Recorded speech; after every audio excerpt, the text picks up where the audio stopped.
Hi, it's Elizabeth once again. Finally, I got to watching the entirety of She-Ra and the Princesses of Power. Now, when I was a kid, I used to be into He-Man. I never really got into She-Ra. I don't know why, but it just really wasn't my cup of tea. So, I knew a little bit about She-Ra. I knew about the Princesses of Power. I understood. Basically, it's a similar story, but a little bit different. But honestly, I really enjoyed this version of it. Although I guess I could say I like the Filmation version better. Like most fans, similar to myself who grew up with the original, but it grew on me, and it had a lot of really excellent lessons in it, and really solid representation from a cartoon, which I thought was very, very impressive. And I'm not gonna lie, but I actually cried a few times watching the final season is the one that got to me the most and made me bawl, actually, because it was so heartfelt, so sentimental, and everything the characters had gone through had culminated in that season. And I read somewhere, because I was interested, not really knowing that there were just 5 seasons in all, but I thought, well, maybe they had a reason to continue it because they left it up in the air, even though, we've come to a conclusion. I'm not going to say what happens, because if you're like me and you were a little bit dubious about it, don't let dubiousness take over, because it's really good. DreamWorks does a fantastic job concerning animation, and I love the fact that they're actually dedicating time to doing animation and keeping it alive, particularly 2D, because I love 2D. I'd like to see more 2D, honestly, but you can't have everything you want. But needless to say, it's tremendous to see a traditionally 2D animated show.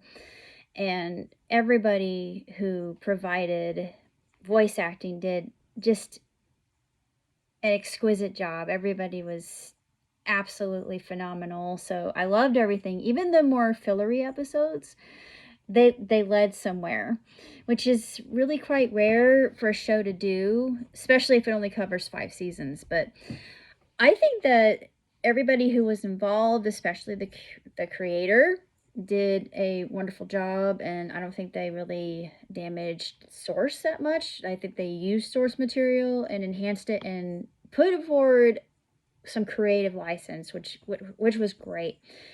And I want to talk about my favorite princess and why I relate to her so much. You probably knew this was coming, but I'm a lot like Entrapta.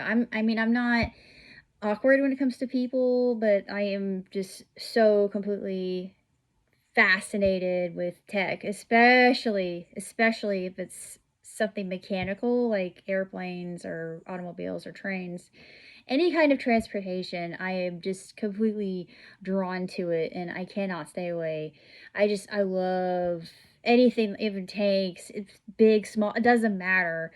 Like, my most recent fixation has been with the Heavy Wrecker. If you're familiar with Matt's Off-Road, that vehicle is my dream vehicle. If I had any kind of money to put down, I would be saying to myself, I have to have this, because I would be sitting high above everybody else, just looking at the view before me and laughing and loving it. But I wouldn't hurt anybody. It was just, the power of it and the fun of it. I just think it would be fantastic. It would be awesome. But needless to say, that's one thing that I will always love. Even Leighton's limousine. I love that thing too. It's ridiculous, but I love it. Maybe not so much as the Heavy Wrecker, but nonetheless, I get fixated on things like that. I get fixated on tech and gear, very much like Entrapta does. And when it comes to Greek mythology, any kind of mythology, I can't help myself. Even with songs, I will start if I hear something that's familiar. I just can't stop myself. I will vocally stim. I will sing. It doesn't matter, and people just look at me like, you know every word. I'm like, yeah, I know every lyric. It's right in here. I have a full jukebox that's totally working and it's on all the time. I cannot turn it off, but I could really relate to her. I saw a lot of my personality in her character, just how effervescent she is and friendly, and even though she's a little awkward, which I can be sometimes when I don't really know people, because I like for people to talk to me first before I talk to them because I don't really trust people. But I mean, I love being around other people, but once I get to know you, I'll let my figurative hair down, and I'm a lot of fun. So and spontaneous. But I love Entrapta. If I had a sister, it would be her. We would do everything together and have so much fun. But I would just adore having her as a friend, and talking about weird, nerdy, obscure stuff that no one else understands, and just laughing and having a good time. But she was my favorite character. I immediately fell in love, especially just the cyberpunk look that she had, the greaser mechanic. I'm like, I want to do that. I want to cosplay like that.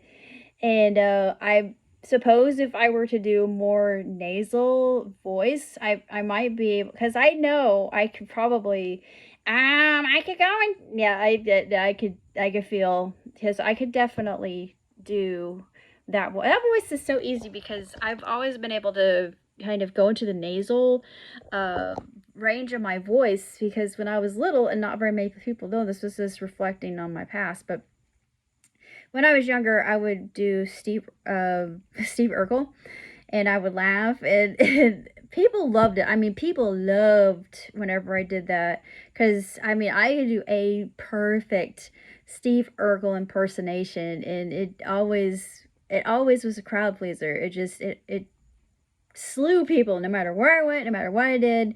Didn't matter. It evoked smiles and laughter, and that's what I was looking for. And it never fails. I mean, nowadays people are like, who? But if I say Jaleel White, they're also kind of blank in their stares and looking vacant, and like, okay, well, maybe you just didn't grow up with sitcoms like I did, and I was obsessed and still am. But anyways, despite the fillery moments, which led somewhere, and usually I don't like filler, but in this case, it was good storytelling, so DreamWorks gets a pass on that. That's my slight nag, but animation here is beautiful. I love all the characters, and it taught a lot of really good moral lessons and takeaways, excellent representation, and I loved it. And one of my other favorites was probably Double Trouble, because Double Trouble was just sassy, and I love them for that. And I like their look, and just the fact that we had character that was like that, and a shapeshifter. I've always loved shapeshifters, so of course I'm gonna love Double Trouble. But um, I adored every character. And being a water sign and a Scorpio, yeah, I saw myself in Scorpios, because actually what's interesting is Scorpions are exactly like that. Scorpios as a whole, we're very misunderstood, but we're huggers. A lot of us are huggers. Most of us are not toxic like some people, a lot of people portray us to be, which we aren't. True Scorpio is what you see in Scorpio. So that is accurate. And I want to say that Catra's a Leo, because, their relationship and relationships I've had with Leos, especially my dad, are exactly like that. Well, mine was different because, I have a soft spot for Leos. I mean, I get along with everybody, but Leos in particular.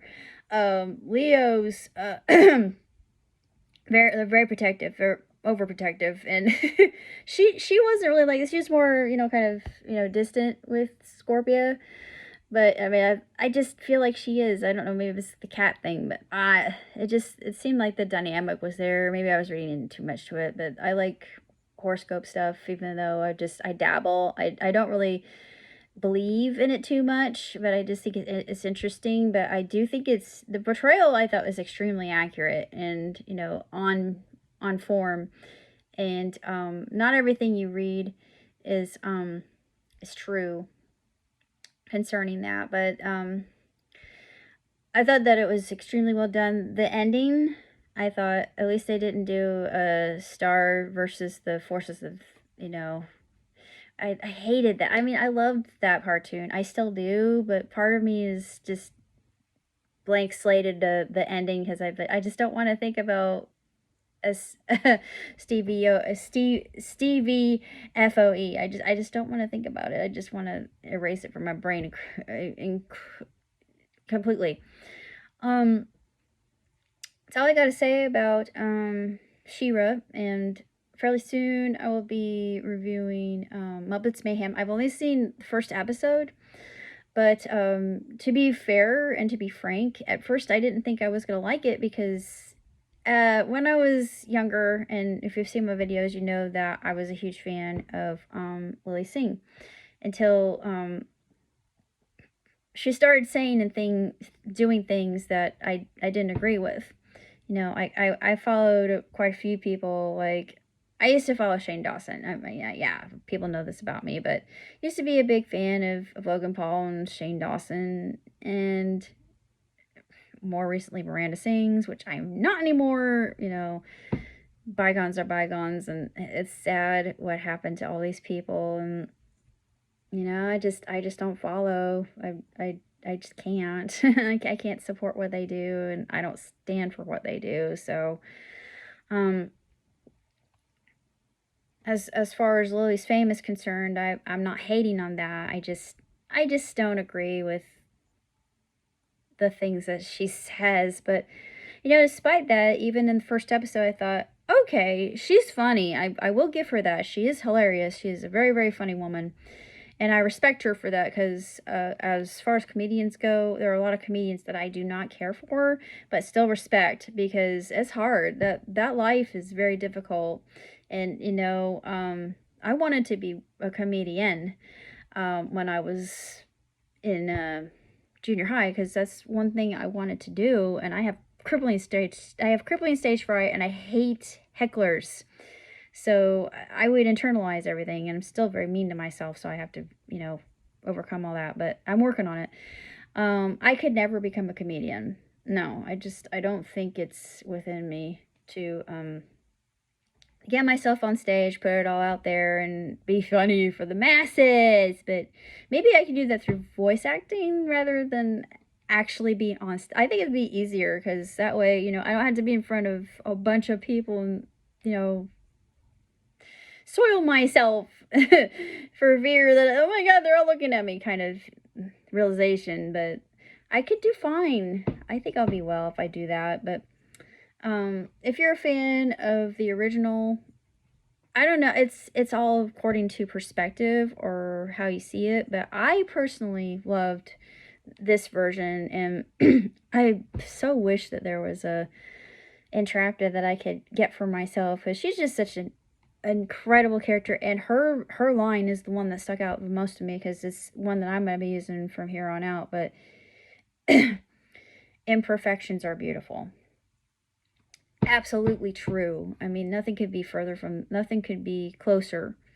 to the truth, because we're all imperfect, we're only human, and that's what makes us all beautiful. And I agree with that. But beyond that, that's all I have to say. Next thing I'll be watching is, of course, Muppets Mayhem, and I'm on Kids Cartoon, and they have Mavka, which I think it was released in the US for the first time. I'm not sure the country of origin.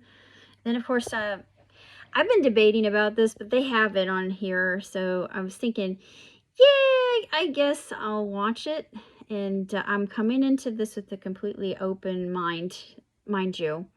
So we shall see what I feel about The Little Mermaid. But I'm going to be watching that, and I assume since they got Little Mermaid that they're going to get Elemental. So when they get Elemental, I will do a review of Elemental as well. So stay tuned for that. Until next time, live long, prosper. Catch you on the flip. Ciao, Titi.